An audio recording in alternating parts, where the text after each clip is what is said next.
Okey, itu yang membuatkan bila dia lalu yang tak rata, ataupun bila dia belok tu ada bunyi menghentak. Memang sangat kuat lah. Sepatutnya bush ni dia fit. Dia tak boleh gerak macam ni lah. Okay, Assalamualaikum. Okay, hari ni kita ada sebiji Saga FLX. Okay, kata dia masalah apa?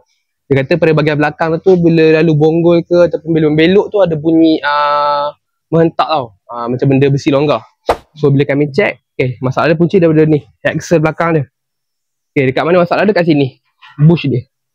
Kau tengok bush dia? Bush dia nak putus lah. Okay, itu yang membuatkan bila dia lalu yang tak rata, ataupun bila dia belok tu ada bunyi menghentak. Memang sangat kuat lah. Patutnya bush ni dia fit. Dia tak boleh gerak macam ni lah. Ni dia kiranya bush ni dah pecah, dah putus lah. Boleh berpusing dah bush ni. So nak setengah masalah ni, kita akan press bush yang baru lah. Kita akan press kat foundry, lepas tu kita akan buat balik alignment semua. So siapa-siapa ada masalah macam ni, kena buat checking dulu lah. Boleh cari kami dekat Getai Vizi.